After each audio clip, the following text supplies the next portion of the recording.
True Crime Brewery contains disturbing content related to real-life crimes. Medical information is opinion based on facts of a crime and should not be interpreted as medical advice or treatment. Listener discretion is advised.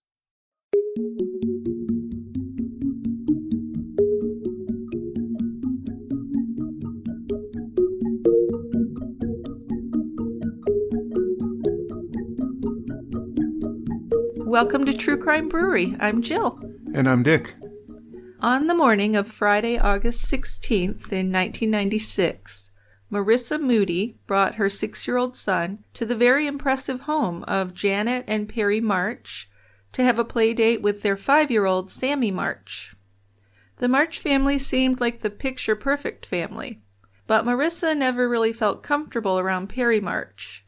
He was intimidating and really just snubbed her at every opportunity.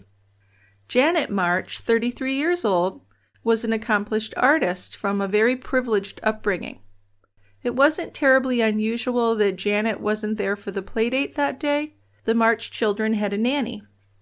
The only thing that seemed off that day to Marissa was the presence of a rolled-up rug lying on the floor near the kitchen entryway. She'd never seen it before, and when she returned to pick up her son later that afternoon, the rug was gone. Perry claimed that Janet had left the home for a 12-day vacation, but then after 12 days, there was still no sign of her.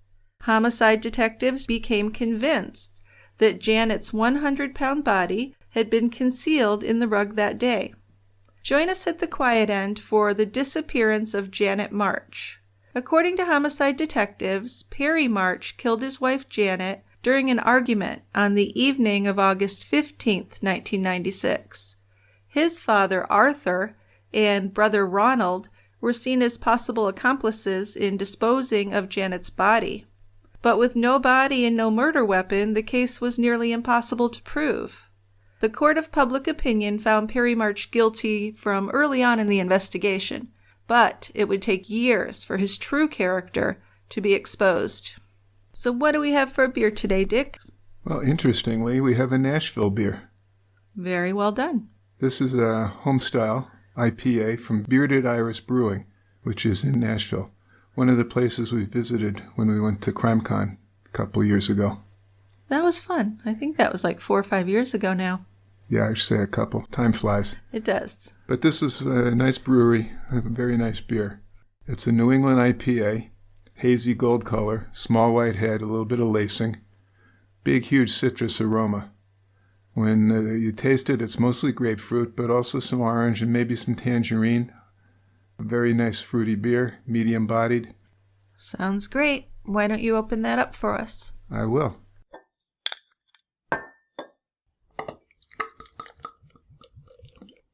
So the nice thing about being down here in New Mexico is spring comes early. And things are really warming up now, even though it's still February. Well, it has been nice the last few days, although maybe you're not aware that we have snow forecast for the weekend. No, I'm not aware. Okay. And I'm just going to pretend I didn't hear that. You didn't hear me say that. All right, come on over and start telling this story, because this is a story that I read about years ago, and it's always been fascinating to me. So I'm looking forward to this discussion today. It's an interesting case, that's for sure. So Perry March is the oldest child of Arthur and Zipporah March. Perry was born in East Chicago in 1961. The name March had been shortened by Arthur from the given name of Markovich. Arthur had graduated college and served in the military as a pharmacist in a military hospital. In the late 1950s, he visited Israel, where he met his wife-to-be, Zipporah Elison. They married quickly and returned to Chicago. After Perry was born, they had another son, Ronald. Then they had a little sister named Kathy. Now, the family wasn't wealthy, but they were certainly financially secure, and they seemed like a reasonably happy family despite Arthur's tendency to move from one job to another. In 1970, when Perry was a 9-year-old, his mother died of a drug overdose. She had been prescribed pain pills for a head injury, and they found a near-empty bottle out on her bedside table. That's a tough thing to do, a little 9-year-old kid. Yeah, I think Arthur lied to the children about it for quite a while. But Arthur's a character. Arthur was a storyteller from way back, and we'll see a lot of that in the story. After Zipporah's death, Arthur sold their house in Chicago and he moved the kids to their vacation home, which was on the shore of Lake Michigan. And even though Arthur was a social being and he had quite a few friends, he turned out to be a devoted father, and he gave his children what they needed to be successful in life. So Perry and Ronald became attorneys. Kathy became a dentist. That's a pretty good outcome for 3 kids. Yes, I think so. They all did very well, but Perry was the one who seemed to be able to find trouble later on in his life. Yeah, he got good grades back in school, and he was involved in tennis, wrestling, soccer, karate. He even earned a black belt while he was still in high school. He went to college at the University of Michigan, where he majored in Asian studies, and he became fluent in Chinese. Janet March was born Janet Gail Levine in 1963. She was the first child of Lawrence and Carolyn Levine. She had a little brother named Mark. Lawrence Levine, her dad, was a native of New York who earned his law degree in Michigan. He built an insurance defense practice in Nashville, and that would grow into the firm of Levine, Orr, and Graziati. Janet was an artist from a young age. She had her work exhibited in some of Nashville's restaurants and even at the Jewish Community Center. So Janet met Perry at the University of Michigan, and they quickly became inseparable. After Perry graduated, he relocated to Chicago to work at a brokerage house. Janet would join him 6 months later. Perry was then accepted at Vanderbilt University Law School, and Janet's father was pretty happy about that. He even offered to pay his tuition and expenses, even though the couple weren't even engaged at that point. But Janet's parents were very pleased with her choice of Perry. That they were. And we might note that Vanderbilt Law School is in Nashville, so they'd have the in-laws around, right? Absolutely. These were very involved parents. So in 1987, Janet married Perry. She'd been waiting for him to propose for years, but he didn't. Why not? We don't know. It's just too comfortable having her hang around? Yeah. Anyway, she finally proposed to him. And that was a good idea, because being with Janet not only gave Perry a beautiful, talented wife, it also gave him a life without financial worries.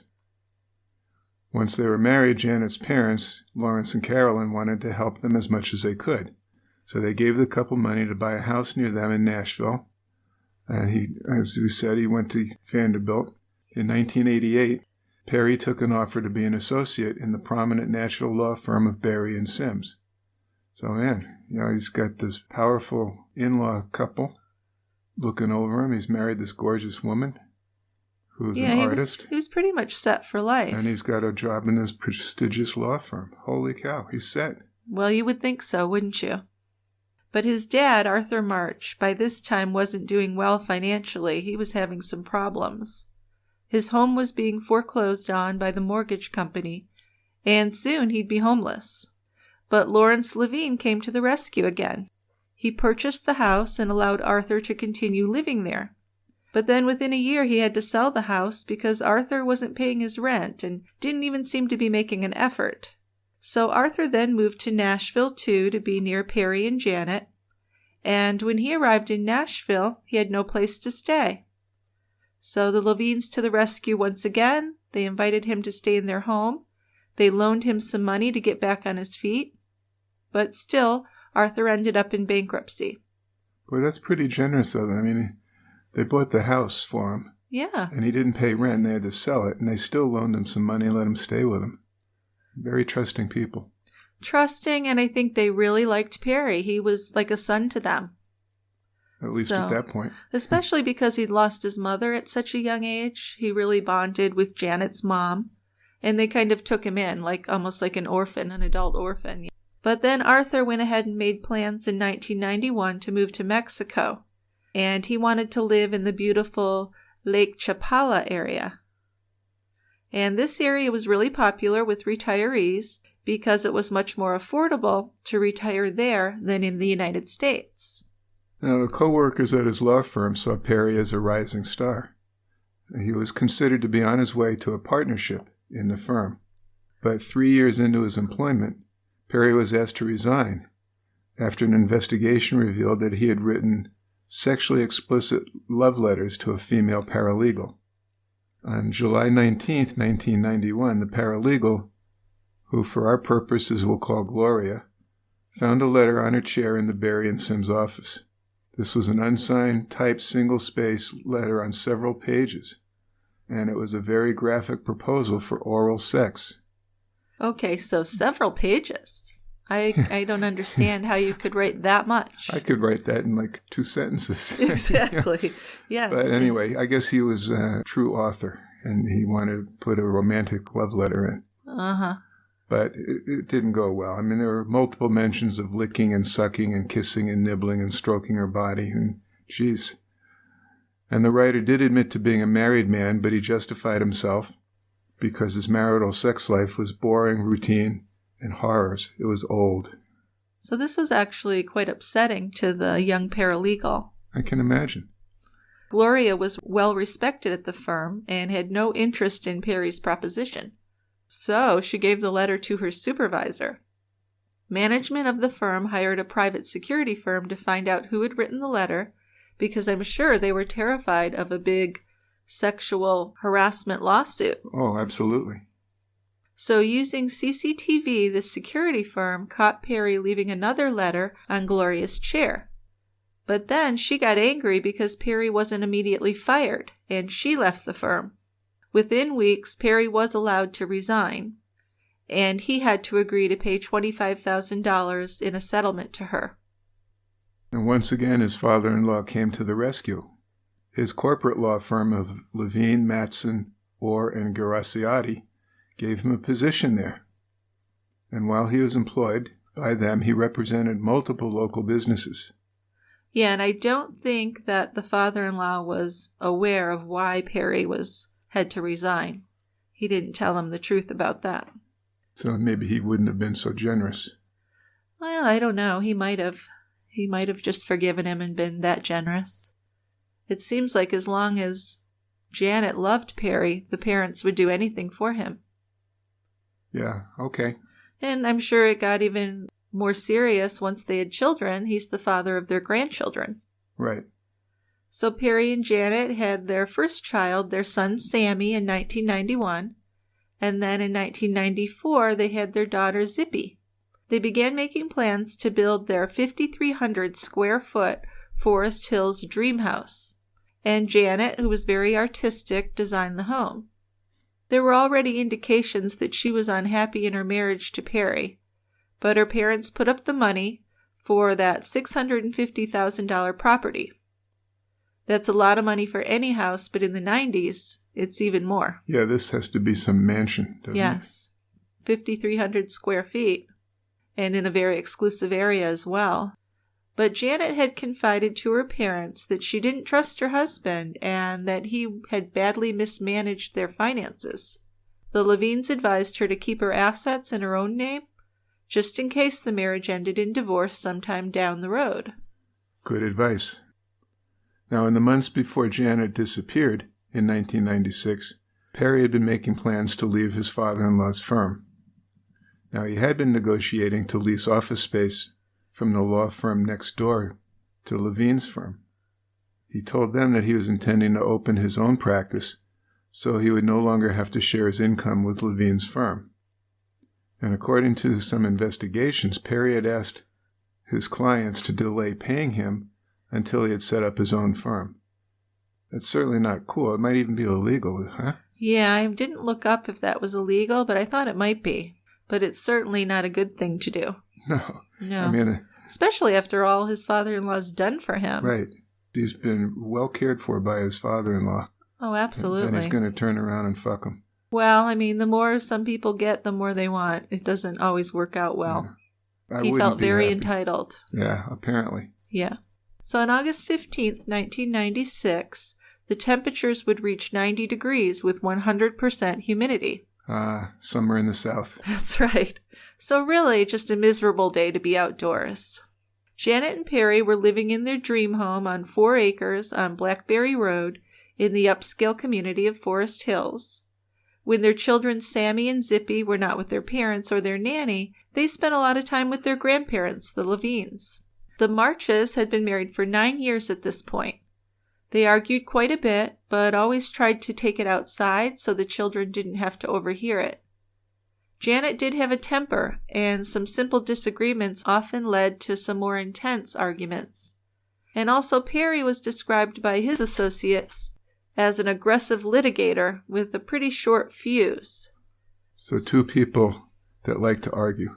Yes, and I think they both really like to control things as well. Yeah. I mean, Janet was not an easy person.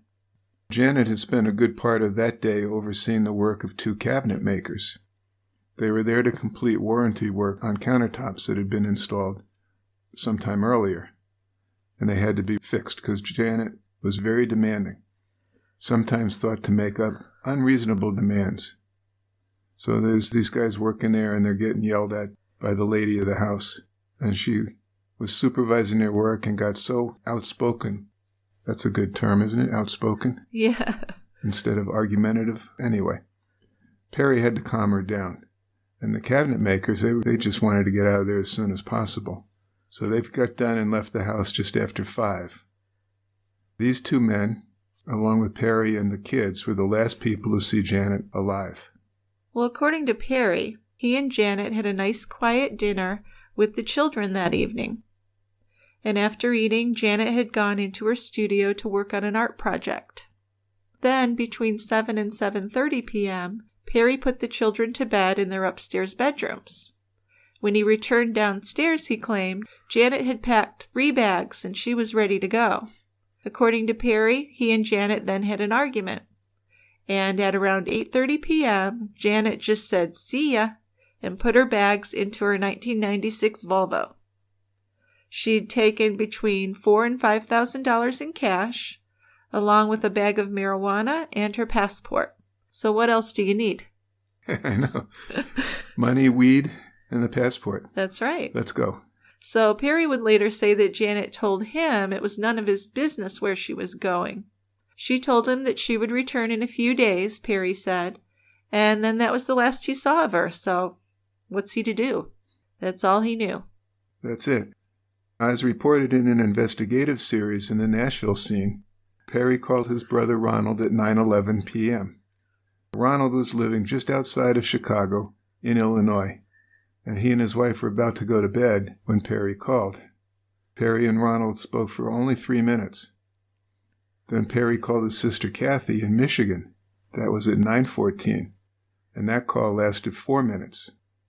Then it wasn't until midnight when Perry contacted Janet's parents. They were last to know, weren't they? Or among the last to know. Well, he waited a while, didn't he? He did. Now, he later would say that he didn't call them earlier because he and Janet had promised one another that they would not involve the Levines in their marital problems. But she's missing. This isn't just a problem. Anyway. Well, according to him, she just had left. Before calling them, he called several Nashville hotels to see if Janet had checked in for the night. Then when he couldn't find her, he finally decided to call the Levines to see if she had driven to their house to spend the night. Perry said he told the Levines that they should call the police and report Janet missing. That's interesting. Why wouldn't it be him? And according to him, it was the Levines who didn't want to call the police because it could be an embarrassment to her after she returned home. Yeah, so there were contradictions here because the Levines said that they just believed Perry that she had left on her own and that they should wait for her to get back. And Perry said that he wanted to call the police, but they didn't. So we don't know what really happened. But Carolyn Levine, Janet's mom, would later say that she had believed Perry quite a bit. She didn't have any reason not to. They loved him like a son. She soon, though, became suspicious because Janet disappearing was so totally out of her character. If she had left Perry, she would have taken her children with her, too. So over time, Perry's story steadily lost credibility, and he did change some facts. Janet had not told Perry that Marissa Moody was bringing her son over the next morning for a play date. She also had not told him about the plans for Sammy's 6th birthday party that was just days away. So it didn't make sense. Not so far, it didn't. So Marissa Moody showed up at the March household the next morning. That was August 16th, and she had her 6-year-old son with her to have the play date. Now, Marissa would later say that she never liked to visit the Marches, but she went for the sake of her son, who was good friends with Sammy March. Marissa's a single mom, and she says she just didn't feel accepted by Janet and Perry, and she felt that the couple had disrespected her many times for, to her, unknown reasons. Yes, I kind of get the vibe that they were a little snobbish. Well, That's the vibe I got. I would get that vibe if I'm going over there for a play date with my kid and the mother's not there, just the nanny. Yeah. And say, okay, something's not right. Well, as Marissa pulled up to the house at 10 a.m., she saw the little girl, Zippy, playing in the yard with her nanny. She smiled and waved at them, walking up the steps to the front door. And this house was in a neighborhood of pretty much, we could just call them mansions. They were all set well back from the road with acres of land providing privacy. Sammy answered the door, excited to see his buddy, and Sammy invited them inside, so Marissa and her son followed him down the hall toward the kitchen. The interior of this home was almost all light hardwood, including floors, railings, and doors. Very clean, very organized. The house cleaner, Deneen Beard, had already been there for a couple of hours. So the only thing out of place to Marissa was a large, dark-colored rug which was rolled up on the floor. And as she talked to Sammy, he was sitting on the rug, bouncing up and down a few times. So the nanny told Marissa that Janet was not home, and she waited outside of Perry's study for him to come out, but he never even came out and acknowledged her. He told Sammy to tell Marissa that it was okay for her son to stay and play for a few hours. But this didn't surprise Marissa. This was just kind of how it went. Right. She was just used to being disrespected by Perry. So she told her little boy that she would return a little bit later and said goodbye to Sammy and left. When she returned later to pick up her son, she noticed that rolled-up rug was gone. After Marissa and her son left, Perry drove his children over to his in-laws, and they discussed Janet, and he told them that they had been arguing. Perry suggested that they go out and search for Janet's Volvo. So after they checked that Janet had not gone to her brother's house in L.A., Lawrence Levine and Perry drove together to the Nashville airport.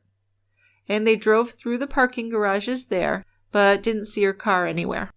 So the Levines began calling Janet's friends, but no one had seen her. Still, they didn't call the police. Later, the Levines would say that Perry didn't want to call the police, and of course they regretted that they waited so long. But Perry left Sammy and Zippy in the care of their grandparents for most of that weekend.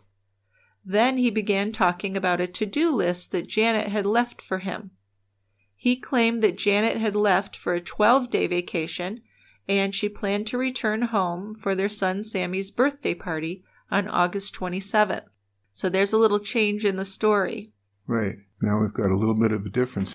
Now, according to what Perry told the Levines, Janet had typed up the list on the home computer before she left on the evening of the 15th. Perry said that she made him agree to complete the list and even had him sign it. I think I'm going to do that with you, Dickie. Give you a list and have you sign it. Yeah. But as long as you don't have a date on it that says it has to be completed by, I'll be happy to sign it. Okay. It had a centered title, said Perry's Turn for Janet's 12-day vacation. And the list included feeding the children 3 times a day. Well, that's kind of understood, isn't it? You would think so. Or would he forget? Well, either he forgot things a lot or she was super controlling or, in my mind, a little of both. Right. Yeah. Probably super controlling. So feed the kids, pay the house cleaner, pay the nanny, do the laundry, pay the bills, and give the children a bath every day. You don't need to give me a list for that. I can remember that stuff.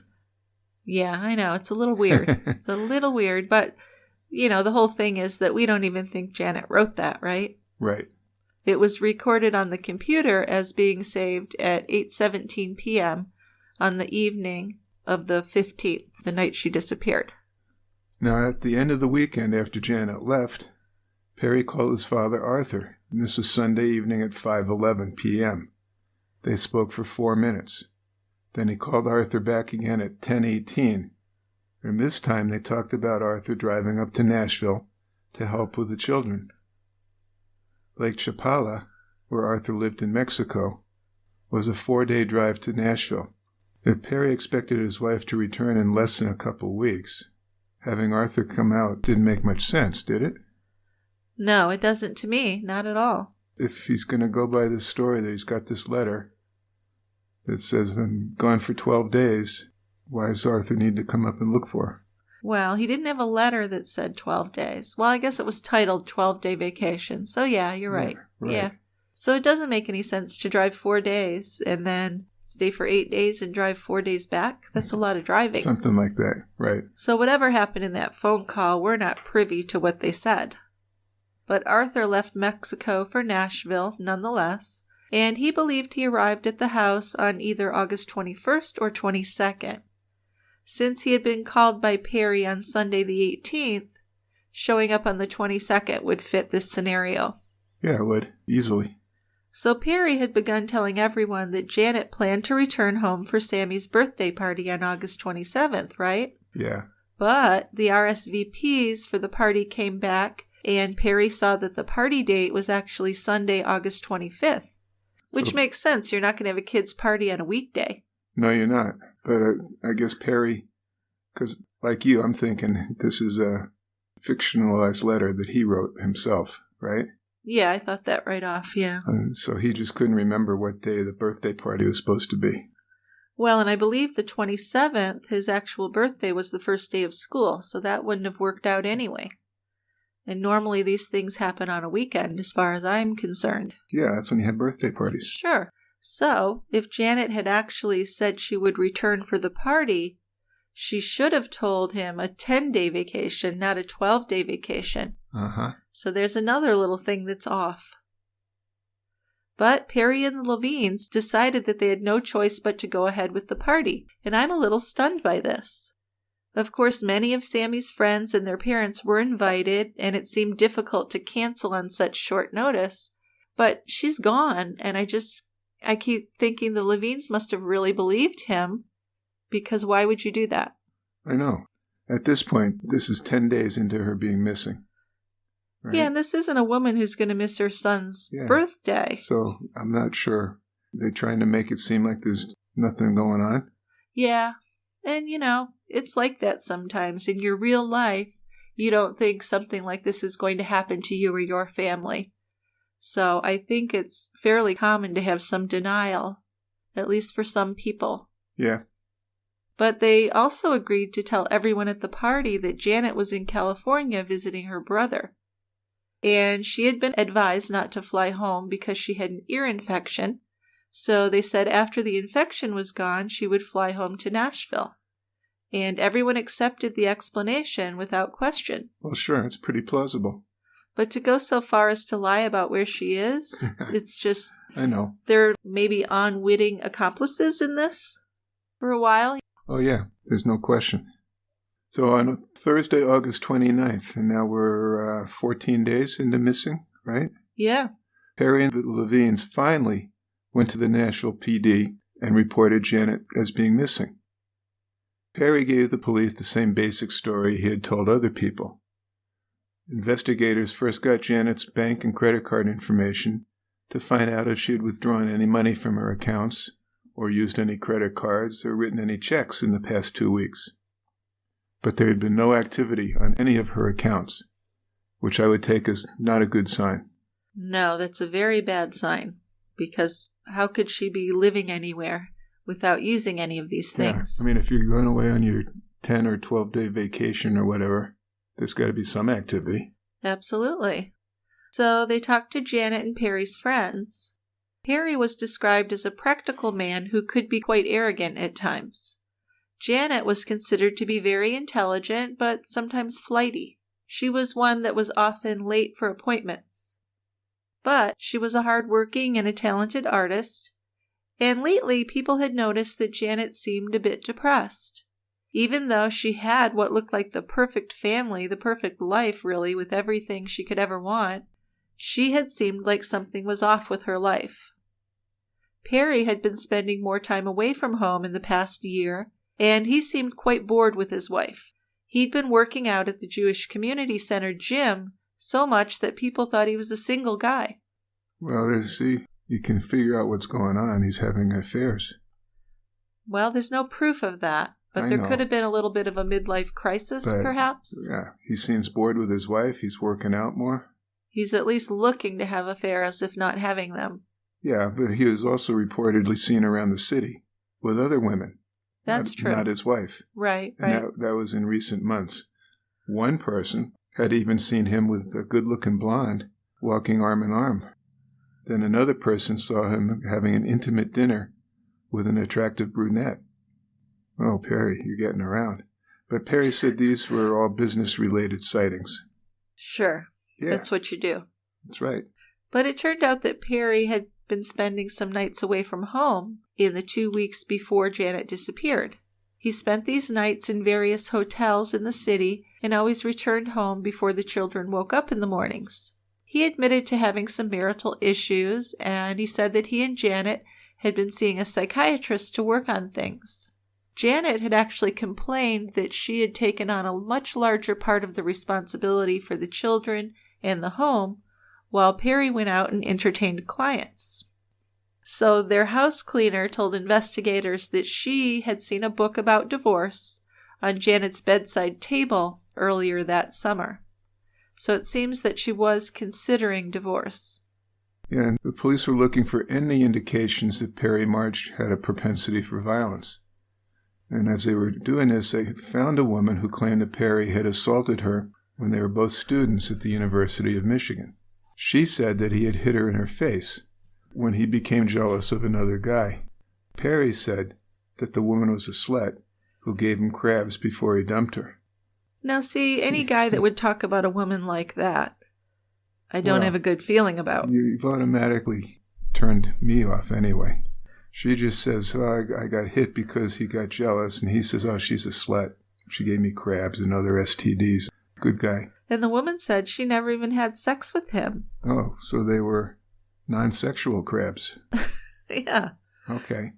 So she hadn't reported his assault at the time, but then she said she felt compelled to come forward when she heard about Janet's disappearance in the news. So that makes sense to me. Yeah. It was Saturday, September 7th when Janet's Volvo was spotted at the Brixworth Apartments near Vanderbilt University. This was a 6.5-mile drive from the March home, and the police estimated it was a 13-minute drive. The car looked like it had been parked there for a while without being moved, and alarmingly, her purse, passport, wallet, and credit cards were left inside. They also found some clothing in the car, including a bathing suit, sundresses, and socks. But one thing that seemed really odd was that Janet's sandals were just neatly lined up on the passenger side floorboard, and that just didn't seem like a normal thing to find. Right. Well, and the other thing is the fact that her passport, wallet, and credit cards were in the car would sort of shoot the theory that she was on a vacation. That would shoot that down. Well, that would immediately lead me to worry that something bad had happened to her, of course. Absolutely. You don't go anywhere and leave that stuff behind. Perry was cooperative. He allowed the detectives into his house for a search, where they found absolutely nothing. The cleaning woman told police that when she arrived to clean the house the day after Janet disappeared, it already looked spotless. Almost like somebody had cleaned it up and emptied all the trash bins and stuff. So I'd be suspicious there, too. Yes, because normally they didn't do that. She did all that. No, that's the house cleaner.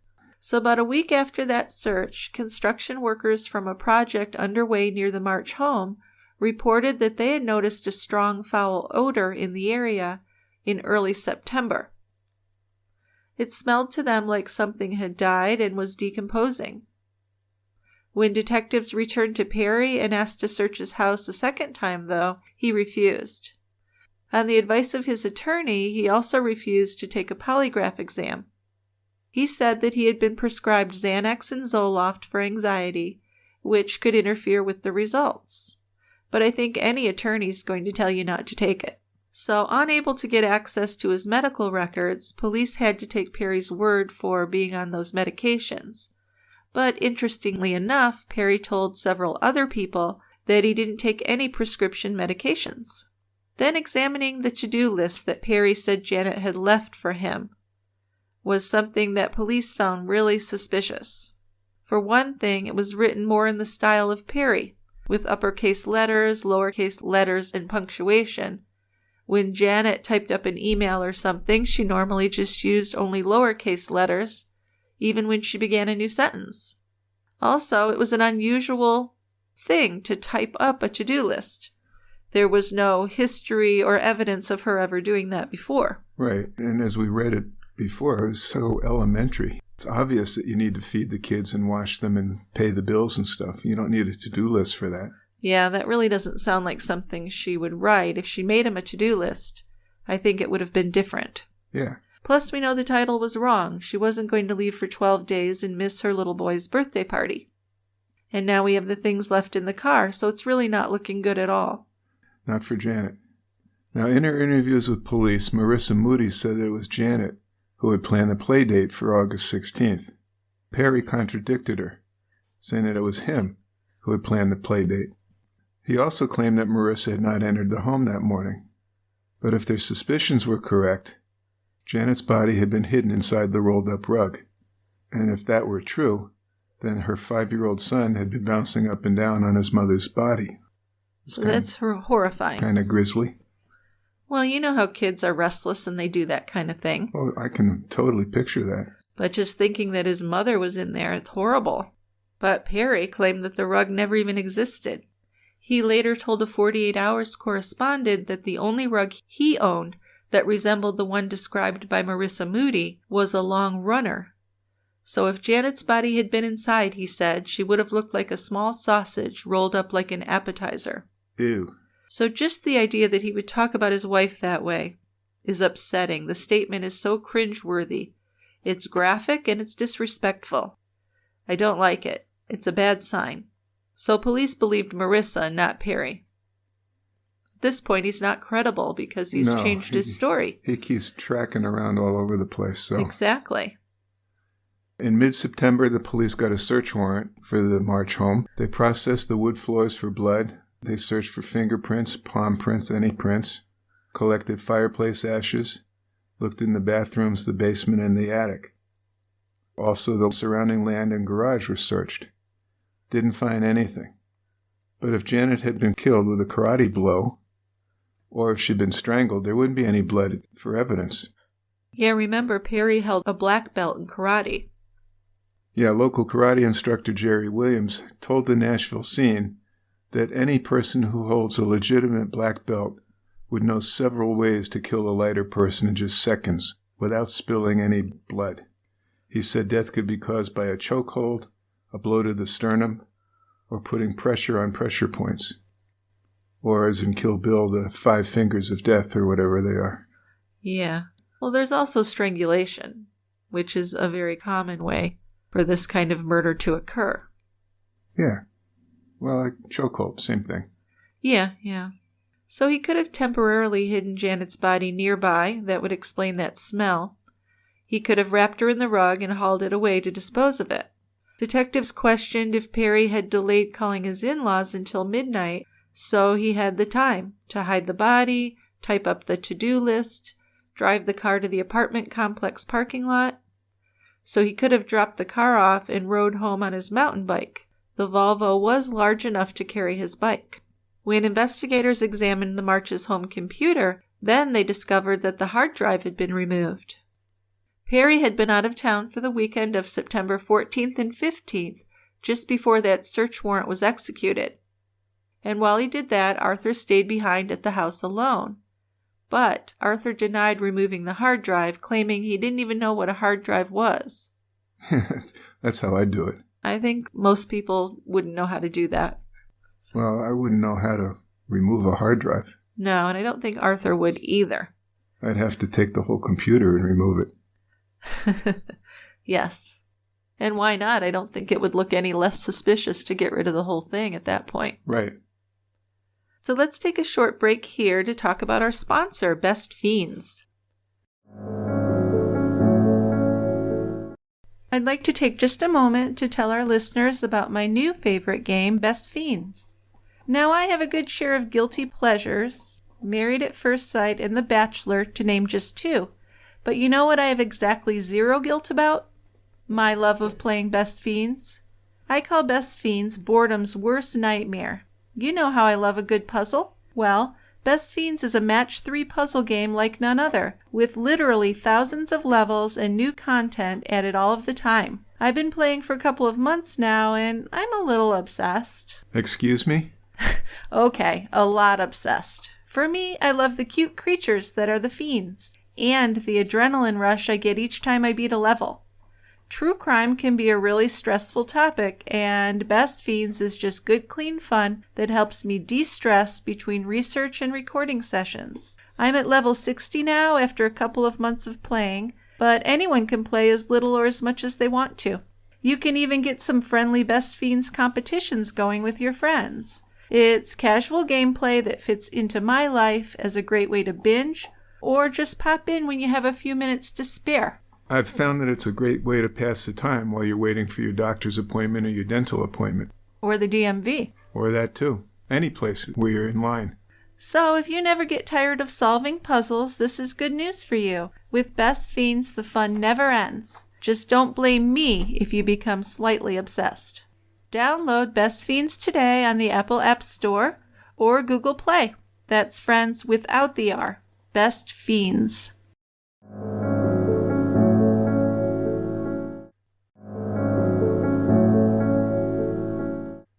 So while Perry was in Chicago that weekend celebrating Rosh Hashanah with his kids, he was also making plans to relocate there. The Levines suspected that was going on, so they filed for an emergency order to prevent Perry from removing the kids from Tennessee. But before the papers were filed, Perry left Sammy and Zippy to live with his brother Ronald in the Chicago suburbs. Yes, so the Levines went to the Nashville Juvenile Court for an order to allow them visitation with their grandchildren every weekend beginning that October. And Perry was subpoenaed to give a deposition in civil proceedings on Janet's disappearance. He invoked his Fifth Amendment right against self-incrimination. That was on the advice of his attorney, not too surprising. Of course. When police learned about Perry's possible sexual harassment suit at Berry and Sims for writing the letters to the female paralegal, then they found out about the $25,000 settlement. Perry'd been behind on paying this settlement. When Janet disappeared, he'd only paid half of it off. So detectives believed that Perry had hidden this debt from Janet, and they began to theorize that she may have confronted him about a letter he had sent just 2 days earlier to that paralegal, explaining to her that he was having trouble coming up with the money he owed to her. So she could have threatened divorce.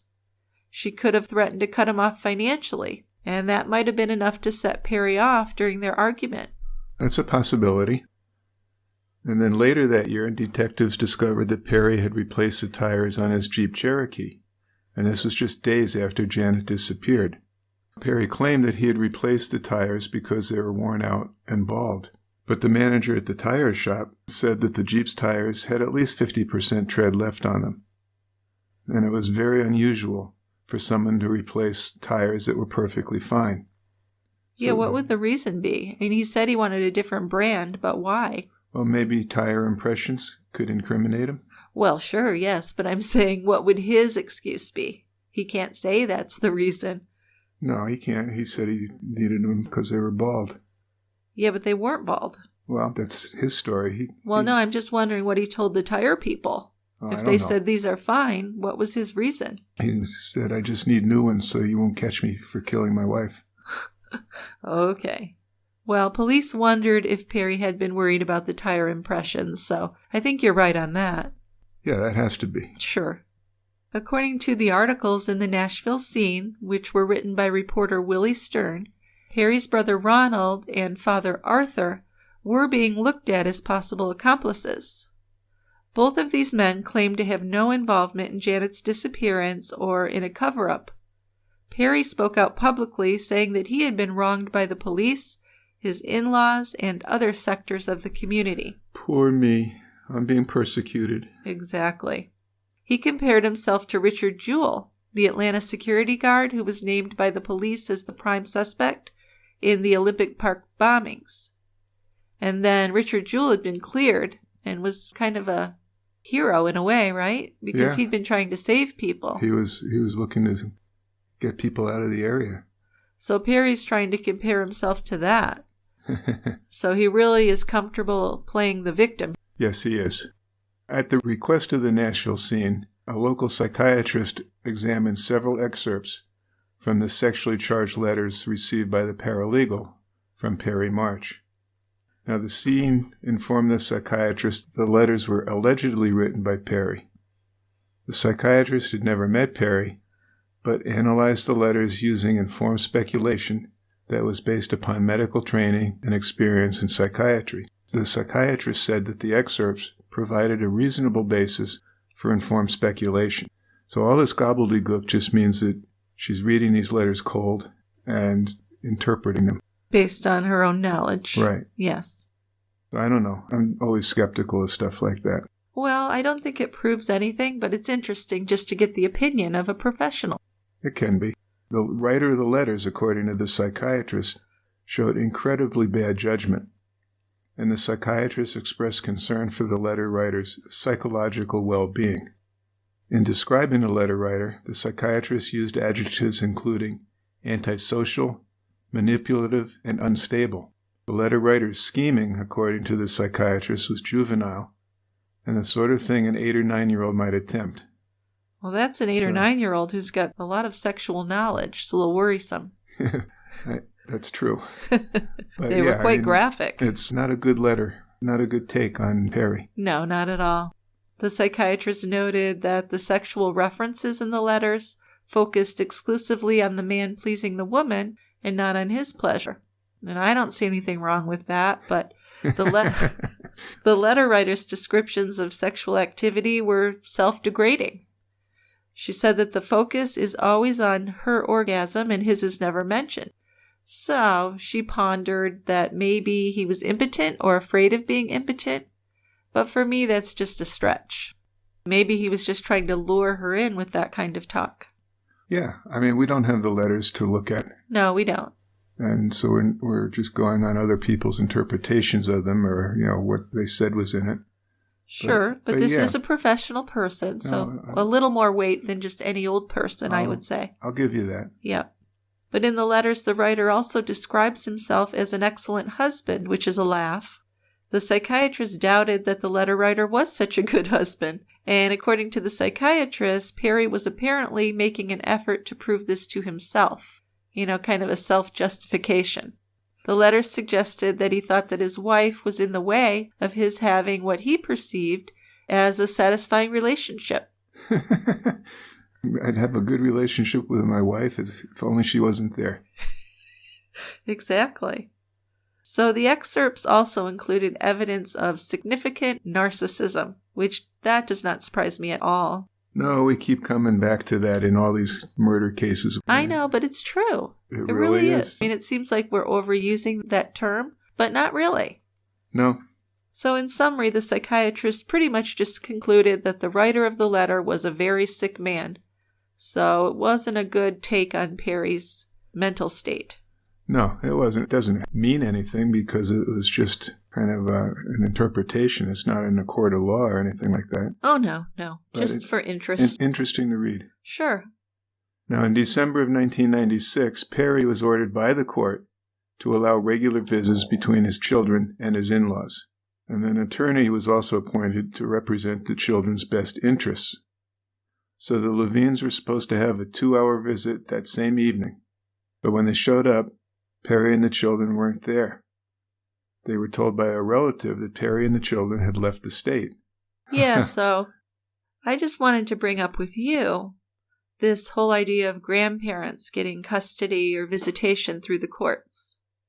What do you think about that? Well, why shouldn't they? Well, I just think that parents decide how they want to raise their children. And if their parents, the children's grandparents, want to have anything to do with them and have visitation, that should be up to the parents, unless there's something wrong with what the parents are doing. Well, there's something wrong is that this is a guy who might be accused of killing his wife. In this case, yes, I would say that is reasonable. But I'm not sure if grandparents should always be able to sue for visitation, there might be a damn good reason. No, I agree with that. Not all grandparents are great people. Right. Just like not all parents are great people. Right, but in this case, we're talking specifically about Perry and his kids. Yes, so it's very much on a case-by-case basis. Yes. So 1 month after that, in January of 1997, the Janet March case was transferred to veteran homicide detectives Pat Postiglione and Bill Pridemore.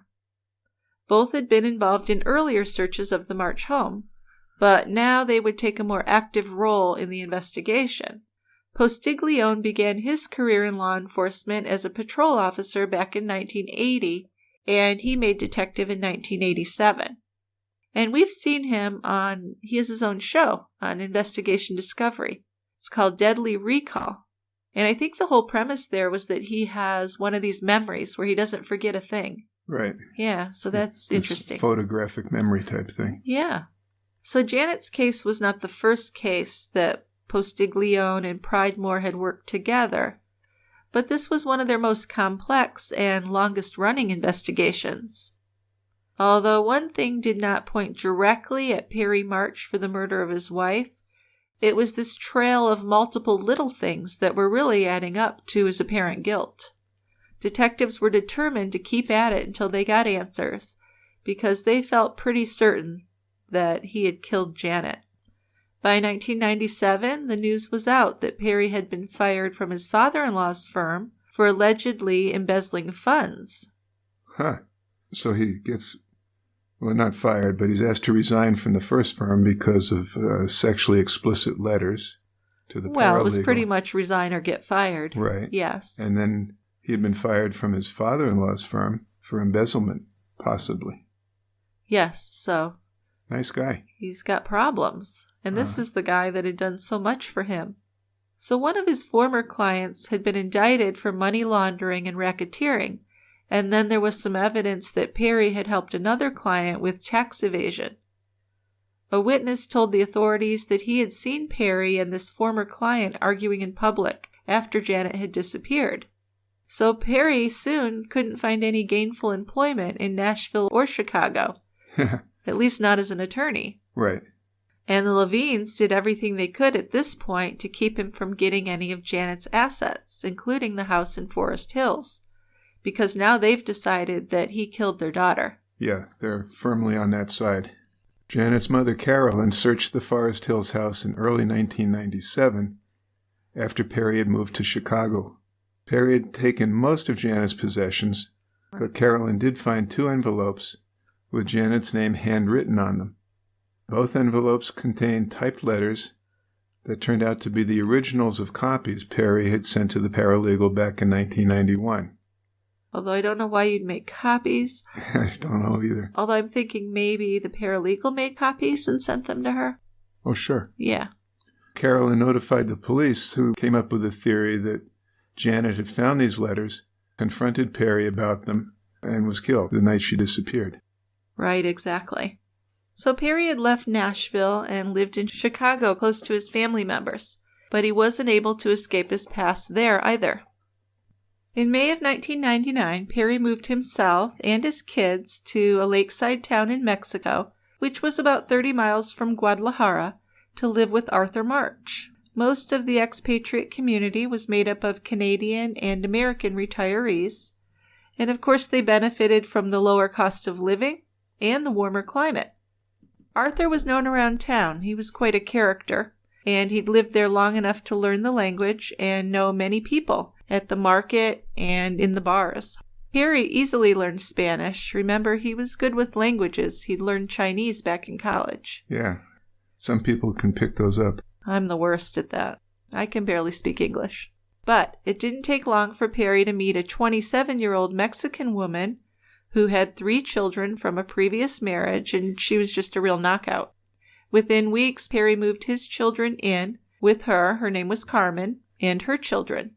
And Perry enrolled Sammy and Zippy in a bilingual private school. And Perry had also become close to a Mexican-American man whose name was S. Samuel Chavez.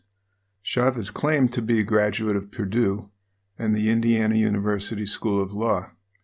He advertised that he specialized in immigration issues after being part of a law firm in Guadalajara.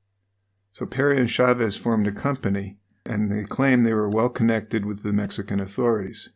Now in Mexico, all that meant was that you had the ability to bribe government officials. Yeah, and it turned out that Chavez had lost his license to practice law in the state of Indiana after felony convictions for providing false information on a credit application and a bankruptcy filing. Oops. Still, Perry announced a business connection with Chavez, and they ran ads for a private development and investment firm that was seeking investors for a state-of-the-art clinic and emergency treatment facility. They said that opening this facility would give the area's seniors top-quality health care closer to home, so they wouldn't have to drive all the way to Guadalajara. But Perry was disbarred after allegations of fraud and embezzlement were made by his former employer. His father-in-law's firm also alleged that he had not provided records to a client who had requested them, and that he had lied to improve his chances in a lawsuit. So as his business grew with Chavez, unhappy clients and investors began filing complaints against them.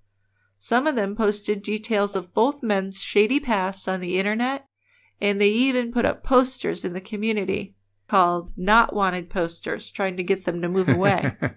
Not wanted. So as more people figured out what Chavez and March were up to, things began to get ugly. The community didn't want these dishonest guys living in their community. In January 2000, the judge in the Levines' wrongful death lawsuit that they had filed against Perry ruled that Janet March was dead and that Perry March was responsible. Then 2 months after that, the court awarded the Levines $113.5 million in damages. Perry's ordered to pay them. Good luck with that. Well, I don't think they ever expected to get the money, of course. But they got the guilty verdict. Absolutely. And that March, Perry married his girlfriend, Carmen, and they had a baby together. Carmen told the CBC correspondent that Perry was just this great husband who was perfect for her. And Perry called his blended family the Brady Bunch. Isn't that cute? Cute enough to make me puke. Now, when asked what he had told his children about Janet, he said he told them that Mommy had left home and they don't know what happened to her. That's really helpful.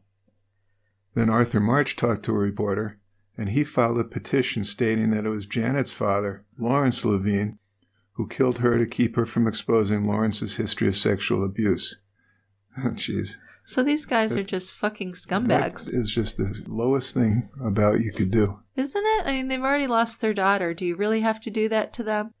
Even if they did lose their daughter and blamed him and he was innocent, wouldn't you be more understanding than that, I would think? Maybe. Yeah, well, not Arthur March and certainly not Perry March. Nope. That spring, in May of 2000, the Levines showed up at Perry's Mexican home. There had been changes to the Tennessee state legal code that gave grandparents the right to pursue custody of grandchildren whose custodial parent had been found responsible in a wrongful death suit. So this is more the reason why they did it than money. Yeah. There was talk that the Levines had actually had some influence in the wording of the new legislation. They were fairly powerful people. Yeah? Yeah. It's still unclear how a Tennessee law could be applied to people living in Mexico. Perry absolutely, positively refused to allow the Levines any visitation with Sammy and Zippy and sent them away. Now, to me, that's cruel as well. Yeah, but the Levines were persistent. Yes, they were. So a month later or so, Perry got picked up by immigration officials while the children were at school. And while that happened, the Levines went to the school and convinced the school to release the children to them. Arthur March heard about this, and he's racing to the airport to stop them from taking the children back to the United States. Can you imagine what these kids are thinking? I'd be terrified. It's so traumatic. Especially, he actually caught up with them on the road and pulled the gun on them. But they managed to get on an airplane with the grandkids and flew back to Nashville. But it has to be so confusing. It's just so heartbreaking for these kids. Horrible. They're going to believe their dad and their grandpa Arthur, and then their grandparents, the Levines, are coming, and they're getting a whole different story. So I really hope they got some therapy. This had to be incredibly difficult. And Perry was released by the immigration officials that day, but he was too late to stop the Levines. Then, back in Nashville, the Levines had just 39 days to get permanent custody of Sammy and Zippy. Perry contacted the media and said that the Levines had broken Mexican laws and international treaties by taking his children to the U.S. He contacted a Nashville attorney who practiced civil rights law.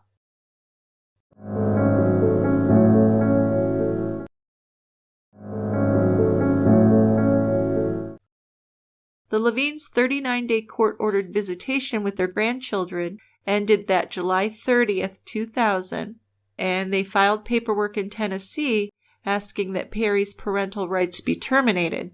Now that's difficult to do. I would imagine. The Nashville court granted the Levines temporary custody. When the children weren't returned to Perry, though, his Mexican lawyer filed a motion to have them returned immediately. And after weeks of efforts, a petition for the return of the children was successful. A federal judge ordered the Levines to return the children, and they were reunited with Perry in April 2001. So it took some time. Well, this always happens. Nothing moves quickly in the courtroom. That's true. I just keep thinking of those poor children, though, and what they had to be going through. So the Levines did file an appeal, of course, but then the Supreme Court declined to hear it. After the kids were returned to Mexico, Perry and his wife Carmen decided to open a cafe because his business with Chavez was ending and not ending well. No, he's going to be fortunate to stay out of jail for that. Absolutely. In 2003, he was able to get his wrongful death judgment overturned because the court found that the Levines had offered no new evidence that Perry had killed Janet, and his misbehavior did not warrant a default judgment against him because he had offered to be deposed by telephone from Mexico. Still, this victory in the civil court would not deter Postiglione and Pridemore from continuing this homicide investigation, full throttle. Right, they're still looking. In 2004, a grand jury did indict Perry on murder, tampering with evidence, and abuse of a corpse. The public didn't get this knowledge until 2005. And then the authorities were able to arrange for Perry's arrest in Mexico and his extradition to Tennessee for trial. Well, yeah, I think they didn't want to tip him off until they could actually get him. Right. So in August of 2005, Perry was arrested, brought to a Los Angeles jail, and was going to be extradited to Nashville. So you might think at this point the case winds down, but no. No, we still got things to do. There's still a lot of twists and turns. On Friday, August 12th, Postiglione and Pridemore picked up Perry March at the Los Angeles jail, where he had been held for 9 days, and he was escorted to Los Angeles International Airport for a flight back to Nashville. While riding the shuttle bus from the car rental office to the Northwest Airlines terminal at LAX, the three men only engaged in small talk. Perry took the window seat in coach, Postiglione sat next to him in the middle seat, and Pridemore took the aisle seat. This is on the plane? Yes. We're not on the shuttle anymore? No. Okay. They were on the shuttle. They got on the plane. Yeah. So Postiglione and Pridemore had already decided before the flight that they would take the position that they would not speak to Perry unless he spoke to them first. And Perry did sit silently for the first 45 minutes or so of the flight, but he just couldn't keep quiet. He started a conversation with the detectives and asked them about a newspaper photo of a woman at the 2004 Olympics in Athens, Greece. He said that the woman in the picture looked like Janet, and that he had sent a copy of that photo to the prosecutor's office in Nashville. This photo had been taken from a video of spectators watching the games, and Perry was claiming that he sent the photo to the prosecutor's office, proving that Janet was there in the crowd. But the Levines had examined this photo, and they had said that that woman was not their daughter. And if it was, they would say so, because they would like nothing more than to have their daughter back. Postiglione told Perry that the lead had been investigated and they knew it was not Janet in the photo. Perry then suggested that Janet might be alive in Quebec. He began asking about the case, calling it the Janet incident. So kind of, Jeez. Yeah, distancing himself a bit there. But he also wanted to know what the police had on him, how strong the case against him was, and he even asked if they had any physical evidence.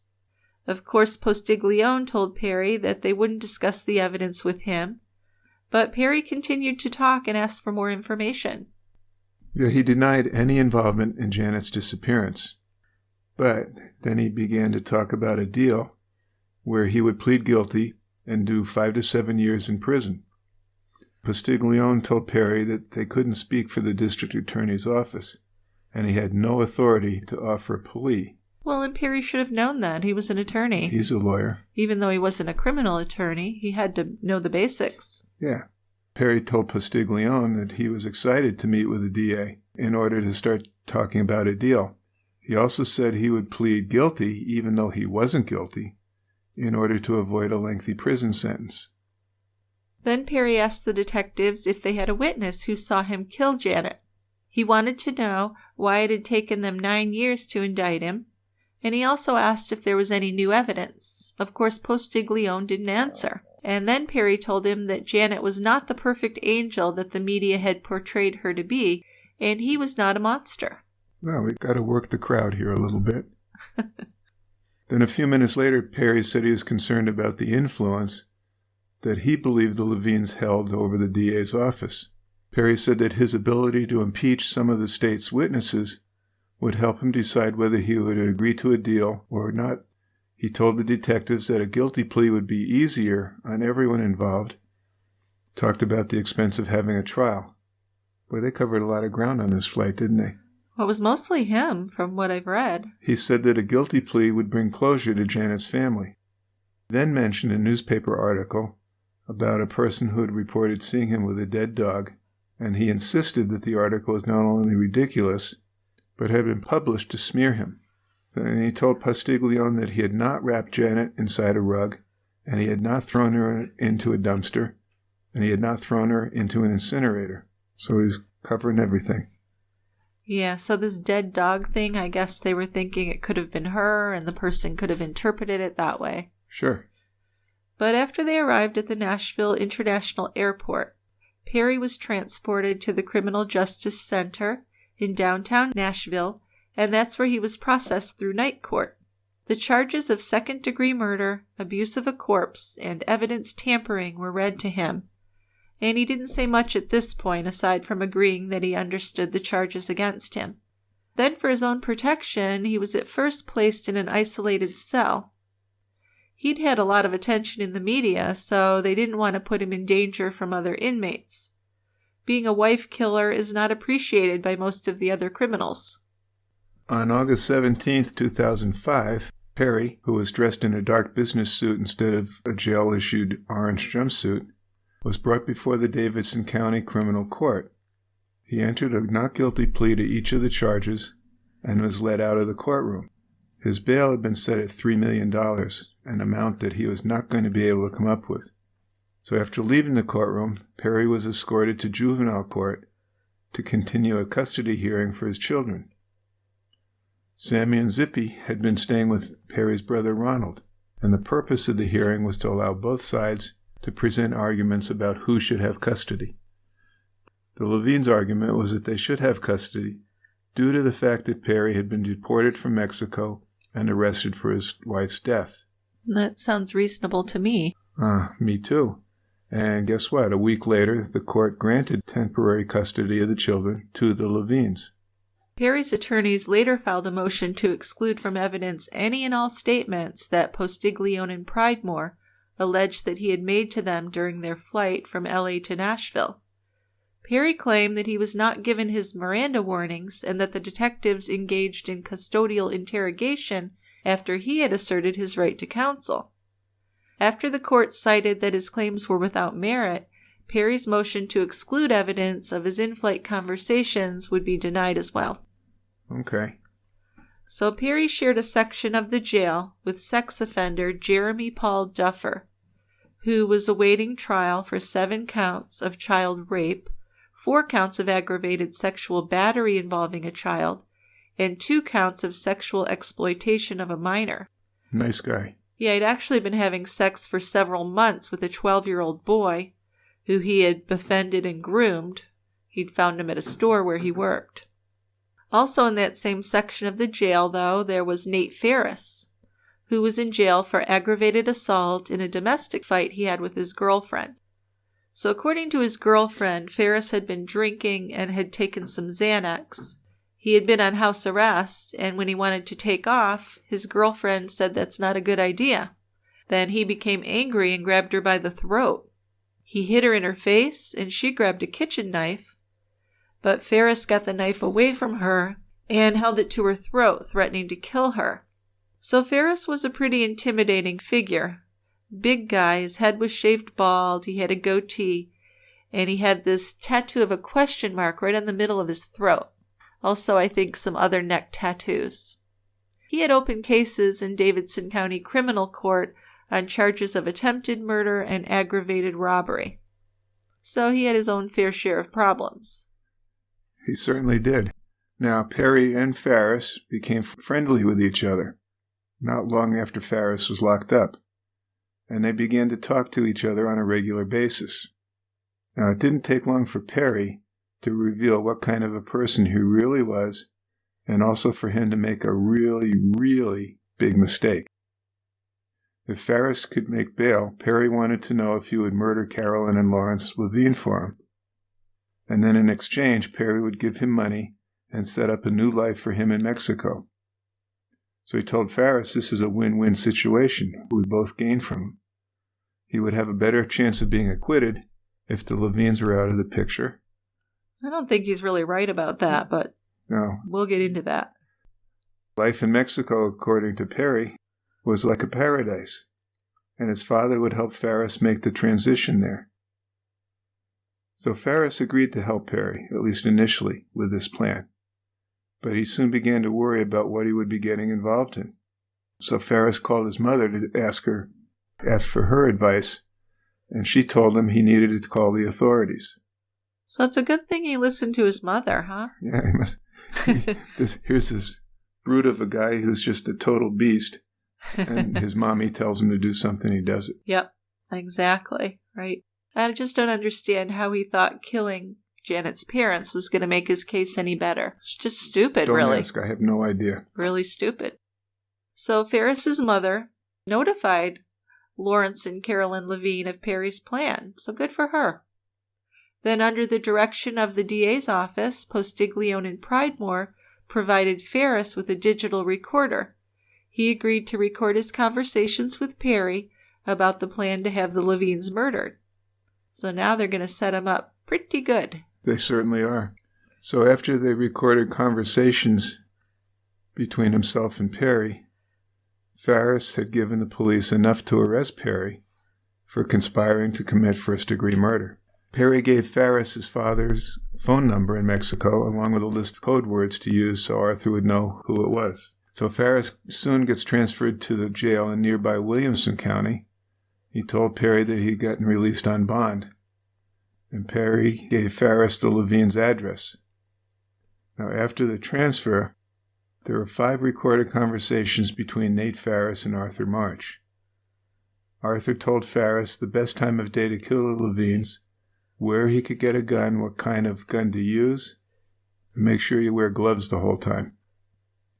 He then explained how to get to his town in Mexico, and he said, well, the weather's warm and the women are hot.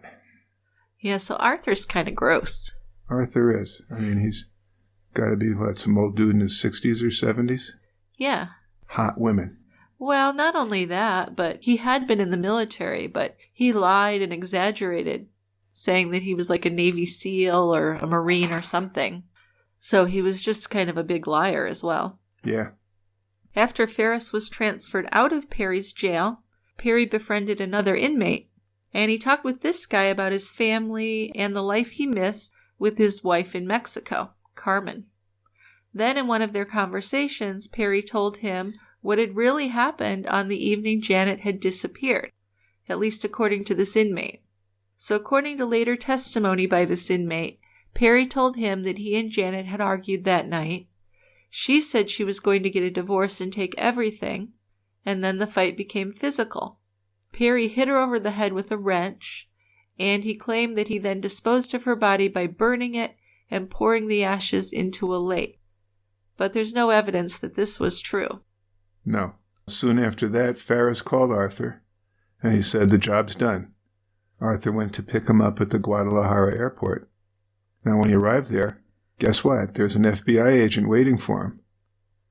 So Perry had been arrested and charged with 2 counts of solicitation to commit murder and 2 federal counts of conspiring to commit murder.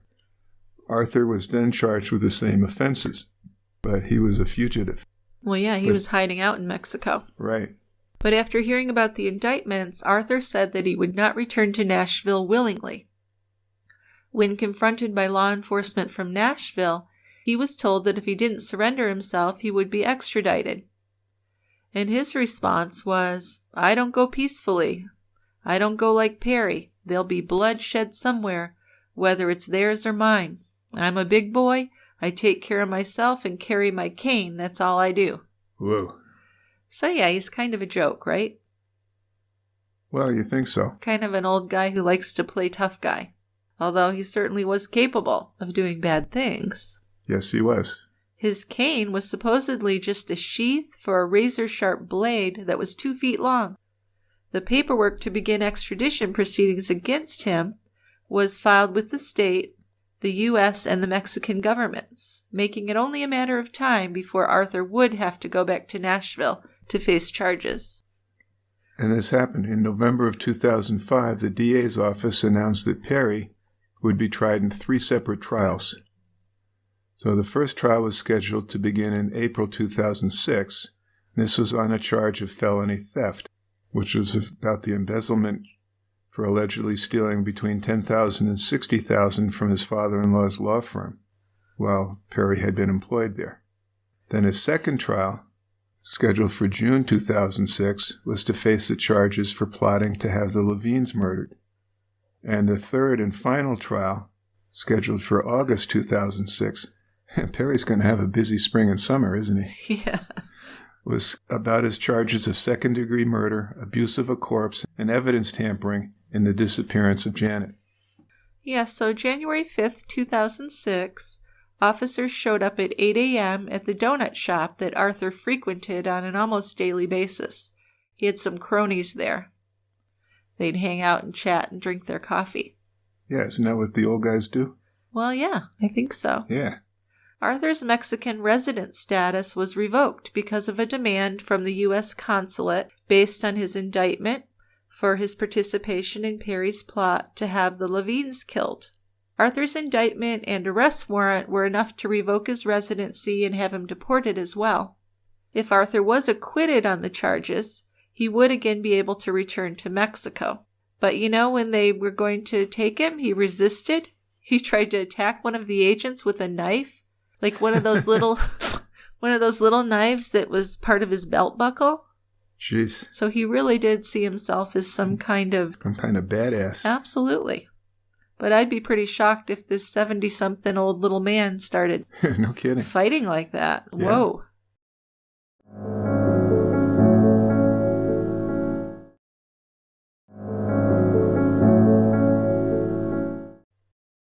In April 2006, Perry was convicted in his first trial for embezzling $23,000 from the Levine law firm. Then in June, he was convicted of the 2 murder conspiracy charges. So far he's 0 for 2. Yeah, things aren't going Perry's way. Then the trial for Janet's murder and the 2 charges related to disposing of her body started in August. Now, Arthur March was too ill to travel to Nashville from the federal facility where he was being held in Kentucky. Arthur said he was too ill to testify against Perry, and his attorney asked for him to be declared unavailable for the trial. So they decided that the jury would still be allowed to hear him and see him on a videotaped deposition. Well, I just have to wonder if he just didn't want to face his son. Well, probably. You think? I think so. So the jury was made up of 9 white people and 3 African American people. They were transported by bus to Nashville, and they were sequestered at an unknown location. The prosecution's opening statements went over Perry and Janet's marriage from early on. Janet had planned to have a consultation with a divorce attorney and had an appointment for the day after she disappeared, in fact. As expected, prosecutors presented circumstantial evidence based on the facts of the case. The jury heard testimony from Janet's mother, as well as many of Janet's friends, in which they claimed that Perry had been emotionally abusive toward Janet. There was also testimony about the marital problems, the impending divorce, and Perry's sexually explicit letters to the paralegal. The jury was shown the deposition of Arthur March, who had taken a plea deal on the murder conspiracy charges for a reduced prison sentence. He confirmed that Perry had killed Janet on August 15, 1996. He had gotten rid of the hard drive from the computer for Perry. And that surprises me because I really didn't think he'd know how to do that. Although I'm sure it's not rocket science. You could figure it out pretty easily. It must not be. No. Anyway, a few weeks after the murder, Perry had taken Arthur to a wooded area and gave him directions to where Janet's body could be found. He gave Arthur a large trash bag, and Perry waited in the car. This is so bizarre to me. Yeah, this is... Not just that they're hiding a body, but the father-son relationship is strange. Because he sent Arthur out there, and Arthur found Janet's body, that's what Arthur said, brought it back to Perry's car, and the two of them drove to Kentucky. But Perry went into a motel room they rented and slept, while Arthur drove to the other side of town in his Jeep. He buried Janet with the bag in a large pile of brush. When prosecutors took Arthur out to the site later on, he'd not been able to locate the body for them, though. But still, investigators did believe his story was credible, at least at the core. Yeah, I guess there's enough stuff in there that they said, okay, this probably happened. Yeah, I mean, he was known to make up stories and exaggerate things, so I don't think you can believe him 100%. But there's no reason why he would try to get his son in trouble. He'd done all this for Perry. If it wasn't such horrendous stuff, you'd almost have to admire the devotion to his son. Yeah, right. Right? But considering what it is, of course, we don't. So the defense's evidence was both scant and weak. Correctional officers testified against Perry's fellow inmates, who had testified to conversations they had had with him. And that didn't prove much of anything. A videotaped interview of Sammy March giving a TV interview was played. And in this interview, he said he remembered his mother kissing him goodnight on the night she disappeared and waving to him as she drove away from the house. But, yeah, I think he was fed that story. Well, yeah, the video was contradicted by 3 prosecution witnesses. His kindergarten teacher testified that Sammy had been sad when he went to class on August 27th, and that's his birthday, so you expect him to be happy. Exactly. And the teacher said when she asked what was wrong, he told her that his mother had left 2 weeks ago and he hadn't had a chance to say goodbye. So sad. Then the children's guardian ad litem said that Sammy had told her that on the night his mother disappeared, he heard his parents fighting, and then when he woke up the next morning, his mother was gone. Carolyn Levine testified that Sammy never spoke to her about seeing his mother drive away. Yeah, so that Perry really had no boundaries to use his son like that. It's disgusting. Whatever it takes, baby. Horrible. But the trial lasted just 1 week. The jury reached their verdict in just 10 hours. Perry was found guilty on all charges. He was sentenced to a total of 56 years in prison. His father Arthur was sentenced to 18 months with supervised release afterwards. But then the judge in his case rejected that sentence and he gave Arthur 5 years. Didn't matter though because Arthur died in prison just 3 months later from an illness. He was not in great shape. Perry appealed his conviction, mostly basing this on the trial court being an error when they didn't suppress his conversation with Postiglione and Pridemore en route from Los Angeles to Nashville. He argued that this was a violation of his rights against self-incrimination and to the assistance of counsel. Perry also claimed that the letters he had written to the paralegal were prejudicial to him. Well, of course they were. The appeals were heard in 2010, and his conviction was upheld. In 2011, Perry was denied permission to appeal his case with the Tennessee Supreme Court. Right, so I kind of had to think about, was it fair to have those letters in evidence? But I decided it was, because it shows the marriage, what his relationship was like with Janet. Yeah. So he later filed a habeas corpus petition in federal court. He focused on his constitutional issues with the conversation he'd had on the plane with Postiglione. He argued that the court had erred in assuming that he initiated this conversation. Also, he argued that the situation of being under arrest and being transported in custody was inherently coercive. Then in 2013, that petition was denied. Well, he's just trying to cover up tracks. He willingly, apparently, engaged in the conversation. Well, yeah, we don't know, but according to the detectives, it was all him. I would think an experienced detective would know. Yeah. Not to bring that up. Wouldn't they? Yes. So Perry's serving his sentence at the Morgan County Correctional Complex in Wartburg, Tennessee. Perry remains quite litigious, and has even sued the Department of Corrections and their food provider for religious discrimination. Mostly, he was complaining about the quality of the kosher meals that were provided to him. See, entitled. To the very end, entitled. He volunteers helping other inmates with their appeals, and Perry is going to be due up for parole in 2038. Well, according to Perry, his daughter Zippy is still in occasional contact with him, and the last that was written by him about her was that she was considering a career as a nurse. Sammy is an engineer, and I don't believe he has any contact with his father. They were both raised by Janet's parents. So our sources for this case, a big source was the Nashville Scene series of articles, titled A Good Thing Gone Bad and written by Willie Stern. The New York Times has articles by Theo Emery from August of 2016.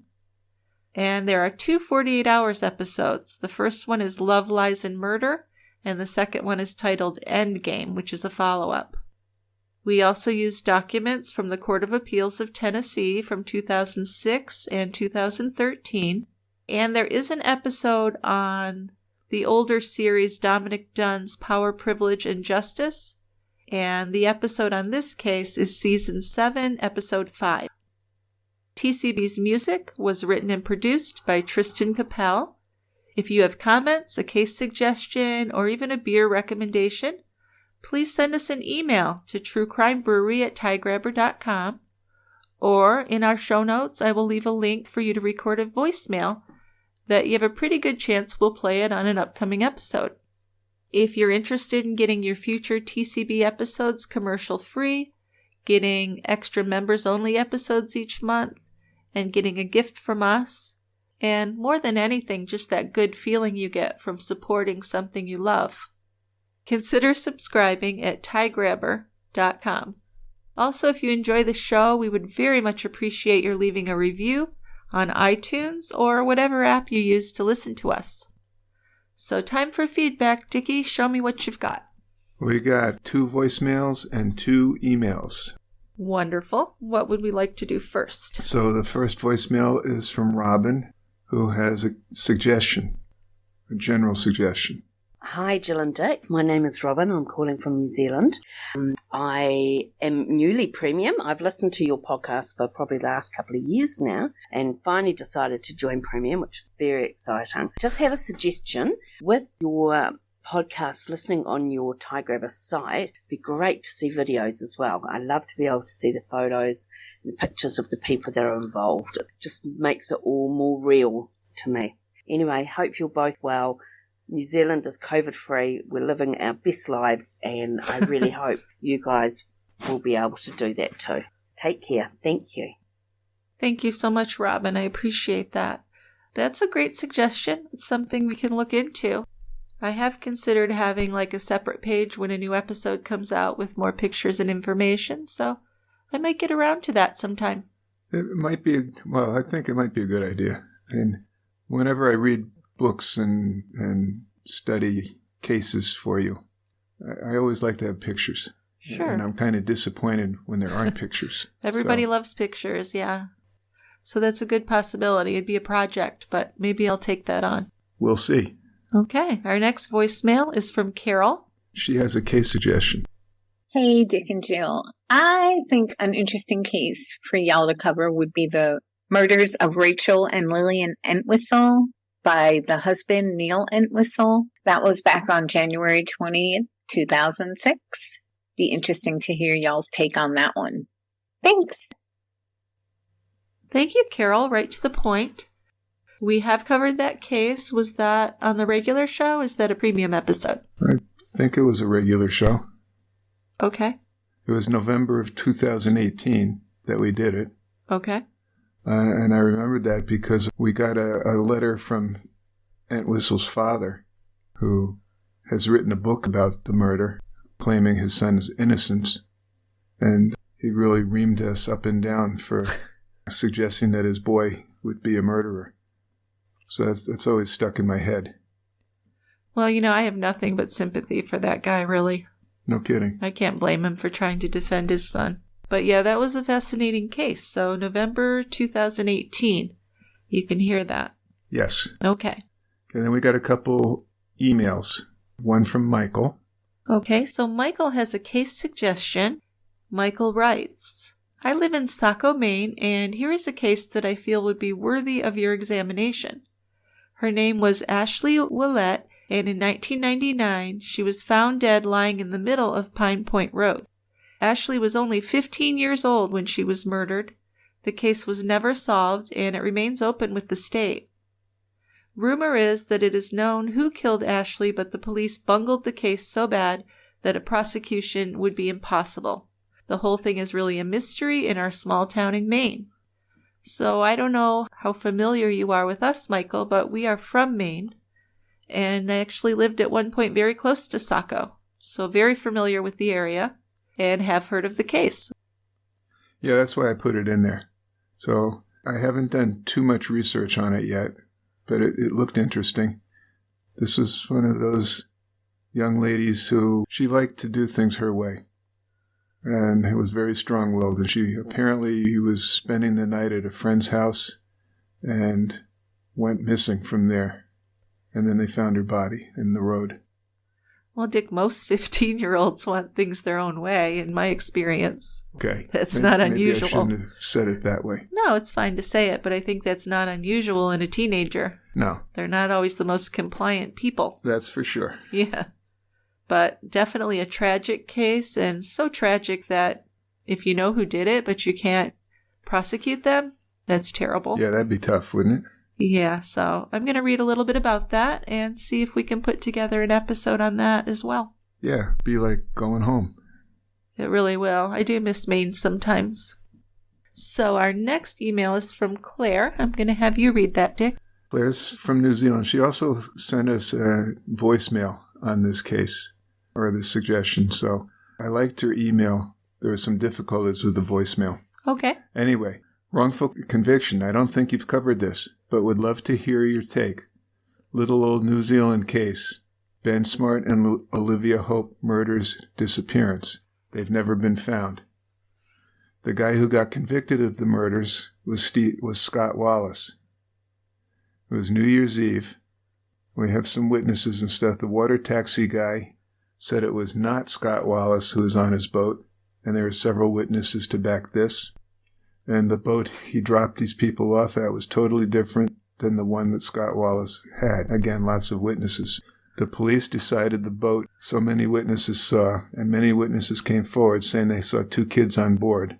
And the cops tried to coerce witnesses into saying it never existed. Scott Wallace's boat, let alone the image of the boat that the 2 kids were seen getting into, was totally different. And the images of the person who they got into the boat with was different. Nothing like Scott Wallace.